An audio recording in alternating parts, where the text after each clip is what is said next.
Hey there, Central Ohio. I'm 10 Weather Impact meteorologist Michael Behrens alongside meteorologist Aaron White, and we have been tracking some pretty quiet conditions as we've really haven't seen any rain for quite some time. Yeah. We got the drought conditions that we've been really talking about for the last really couple of weeks now.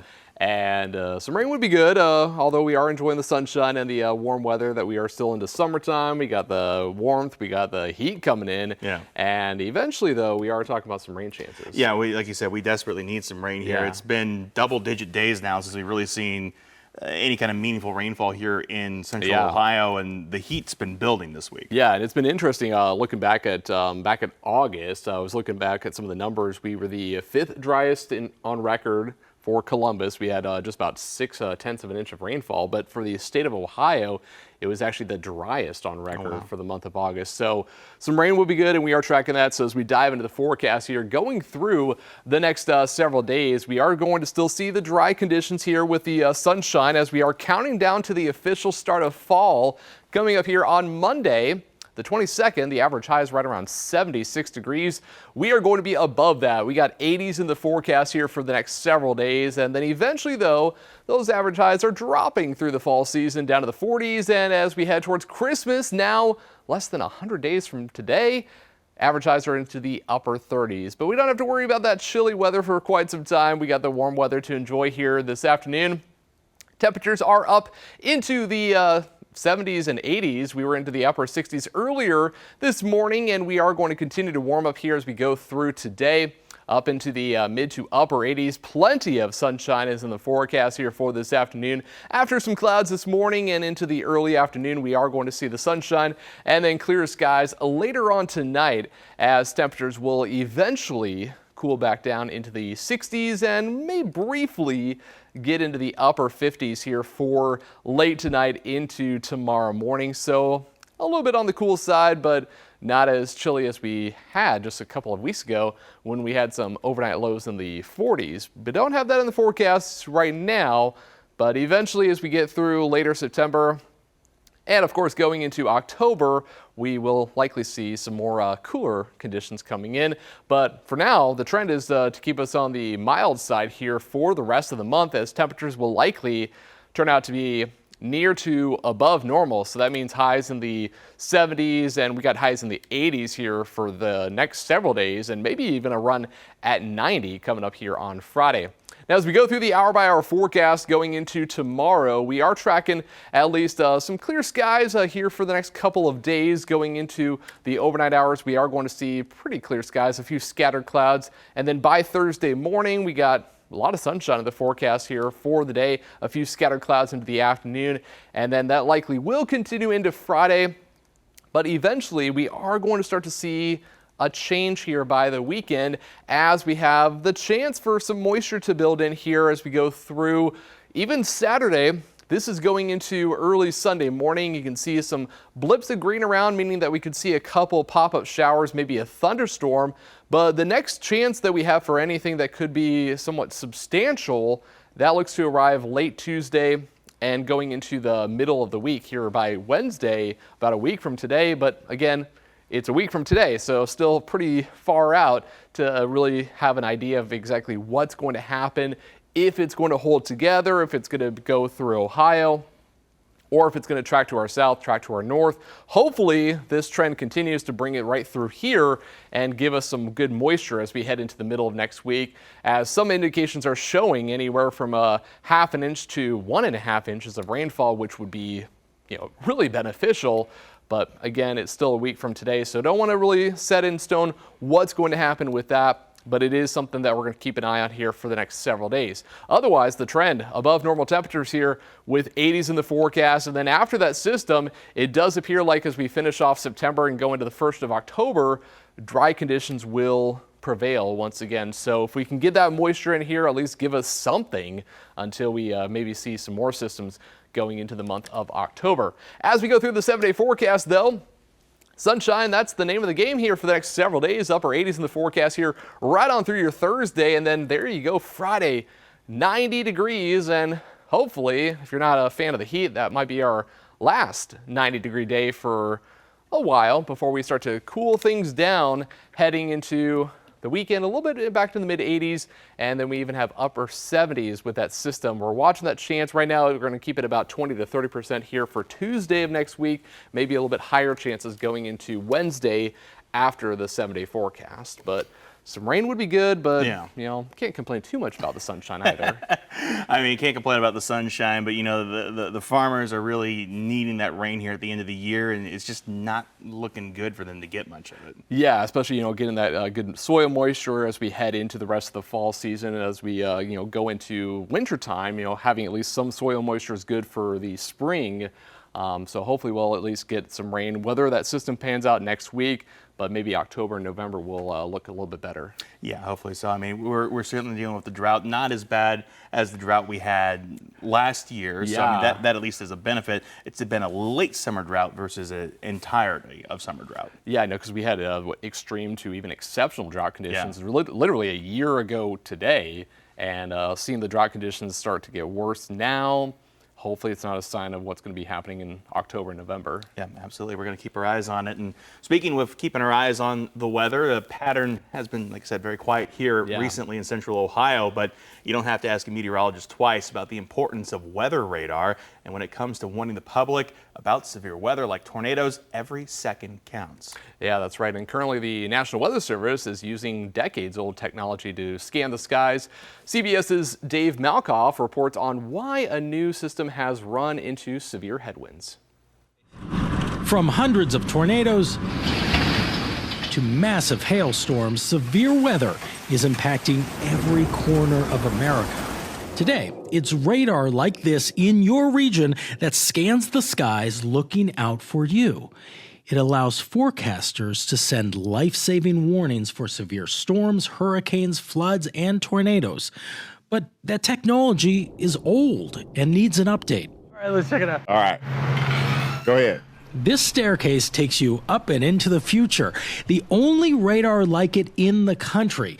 Head of the National Oceanic and Atmospheric Administration's Severe Storms Lab, Danae Carlos helped design this upgrade called Phased Array Radar. It can interrogate and scan the sky and send data back to the forecasters every 30 to 60 seconds. The update time for our current weather radar network is every 4 to 6 minutes. Imagine what could happen in 6 minutes. Oh, minutes matter when it comes to forecasting for severe weather and tornadoes. That's especially important since in recent years, severe storms have spawned tornadoes in every state. Tornadoes detected by NOAA's nearly 160 radars. We have to go about a process of replacing and upgrading our weather radars across the country. The nation's current radar system dates back to 1988. Carlos says NOAA hopes to roll out phased array radar across the country by the 2030s. But that goal appears to be unlikely, as NOAA announced it will cancel funding for the radar testing, citing budget cuts. They're definitely due for an upgrade. Senator Maria Cantwell, ranking member of the Senate committee that oversees NOAA, says now isn't the time to be cutting weather technology. Why would you want to hold that vital information back, particularly when we know that it works? So why would you want to do that for, a few dollars when we know the economic impact of not preparing for a storm is in the billions of dollars? For Carlos, it's more than just a tech upgrade. Weather radar, to me, is a national security infrastructure type of technology. We want to always put public safety, trust in the forecast, making sure that we provide the best observations to the American public. Carlos and Cantwell believe in the face of increasing extreme weather, now that's more important. Dave Malkoff, CBS News, Norman, Oklahoma.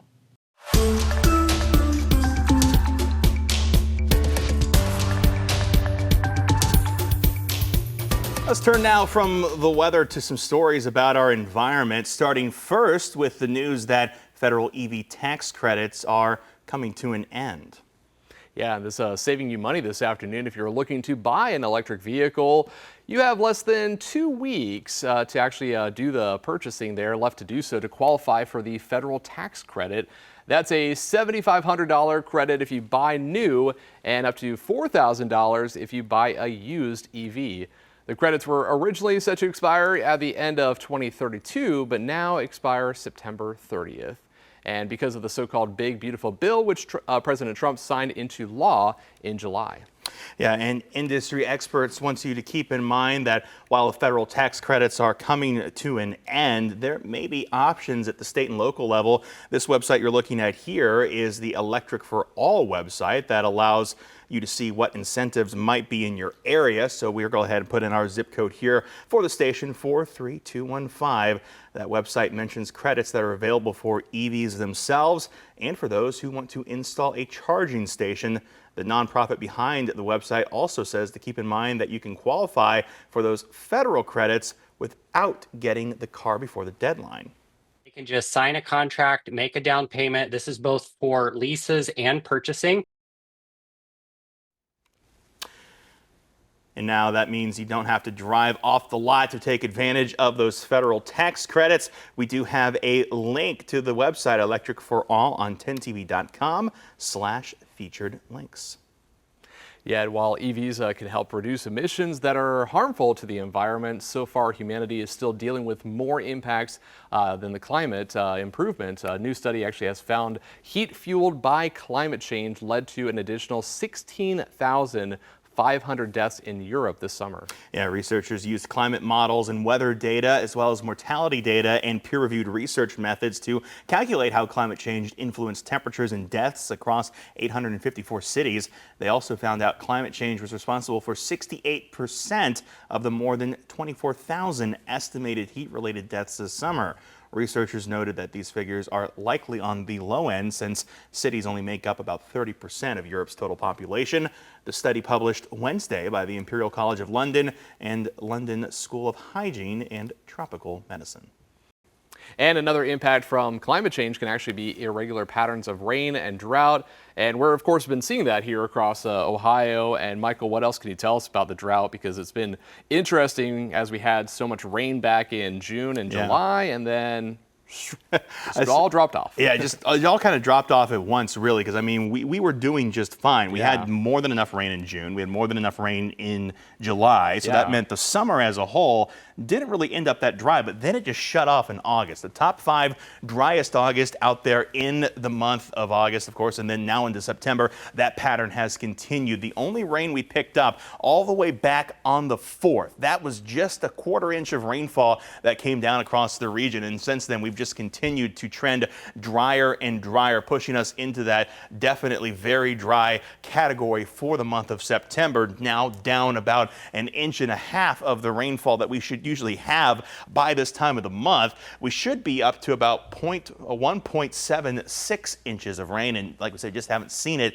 here across the region, and that means drought continues to expand. This was last week. We started to see moderate drought creep in across portions of central Ohio, and then as we worked into this week, those drought conditions continue to expand across the region, now encompassing more of central Ohio, and you can kind of see it off there in the corner there. We do have some portions of severe drought starting to creep into far eastern portions of the state. And this week, the new drought information coming out tomorrow, I would expect those conditions to only get worse, as we just have not seen any improvement really anywhere, only sprinkles falling across Ohio in the last week. As far as the next 6 to 10 days, not many chances for rain out there overall. We kind of fall into that average category for this time of the year, but it's kind of deceiving considering how dry we have been.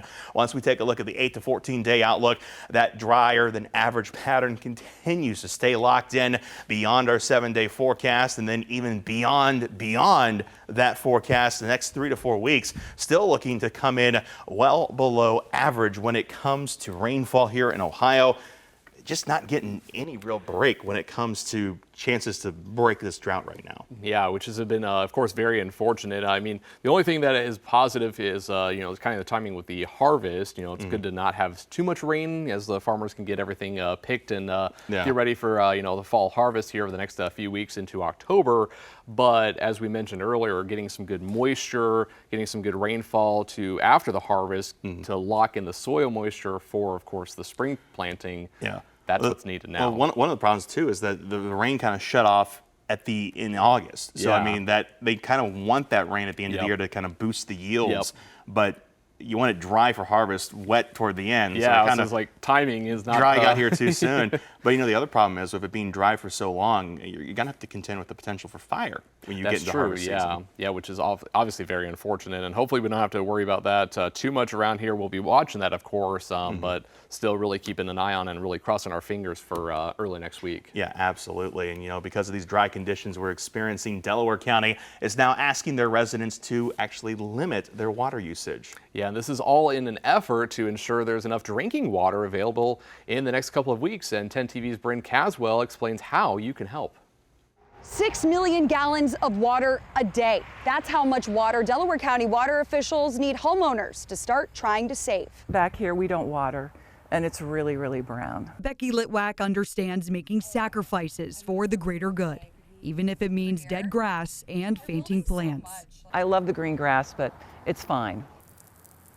She's already used one of her 3 weekly waterings, complying with Delco Water's new call to conserve. I understand it, and I'm actually very interested in scaling back as well. All our neighbors are pretty careful, but some people really want that grass green. To have enough drinking water in about 2 weeks, Delco Water is now asking residents to scale back watering lawns and plants just every other day, no more than 3 times a week. Daily demand is at 24 million gallons, and half of that is going to lawns. Tonight, the call cut that number in half to save 6 million gallons a day. For perspective, that's enough water to fill 6 Olympic-sized pools, or about 6 of these domes you see right behind me. Each of these domes holds up to 1 million gallons. As long as our customers stick to that every other day watering, we really think that the way that would equate would be saving us millions of gallons. Officials with Delco Water say this late summer drought isn't as severe as last year, but they're urging conservation now. The reservoirs holding steady at 90 to 95%. A year ago, just 70.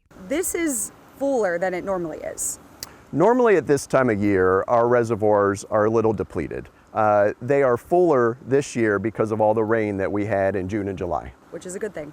Mm-hmm. This is the Indian version of the eggplant. Down the street at Glen Oak Community Garden, these plants have seen better days. And then it's drought. It's like, 80, 90 degrees. This year, all the seasons, all the plants with the various seasonal changes is struggling. Rama Prathbadi and her family getting their limited watering in for the week to salvage the veggies they can. It'll only grow this much. Delaware County water officials say they'll only need residents to participate in this water conservation effort for roughly the next 2 weeks. Reporting in Delaware County, Bryn Caswell, 10 TV News. Now, with so much heat and so little rain, it's no wonder that much of the country is in a drought from west all the way to the northeast. Yeah, and that is why the hunt is on for new sources of fresh water. Dave Malkoff reports the experts just found one, actually. There it is. This is our first look at this drilling rig here on the open ocean. We flew in this helicopter from Rhode Island for 1 hour over the ocean to land on this platform normally used by the oil industry. But Brandon Dugan from the Colorado School of Mines isn't here to drill for oil. That's the drill. That's the drill right there. These researchers are searching for fresh water in a place you would never expect it by plunging what you could call the world's most complicated drinking straw 200 feet beneath the platform and salt water. How far down did your straw go? Right now, our straw is 280 meters below the seafloor, and ultimately, we're going to be doing tests to pump some of that water up and understand how easy it is or hard it is to get out of the ground. We'll open valve 6. Sounds good. After several hours, fresh water began snaking through these hoses. They found it. Scientists know this water has been buried for thousands of years, but they can only theorize why it's here. At the height of the last ice age, we had glacier ice right out here. Above us here, we'd have had sort of hundreds of meters of ice. Jez Everest is a British glaciologist. I think just the potential that there is so much water here and that we know so little about it. This is frontier science. I mean, this hasn't been done before. If fresh water under the ocean is available here, it could be available all over our warming, drying planet. This is the most valuable resource on Earth. It is 100% the most valuable resource on Earth, I think there's parts of the world where within the next decade, they're going to be at such significant water stress, they're going to have to look for some pretty creative ways for water. It'll be up to international governments and policy leaders to decide what to do next with this new ancient resource. Dave Malkoff, CBS News, 50 miles off Cape Cod.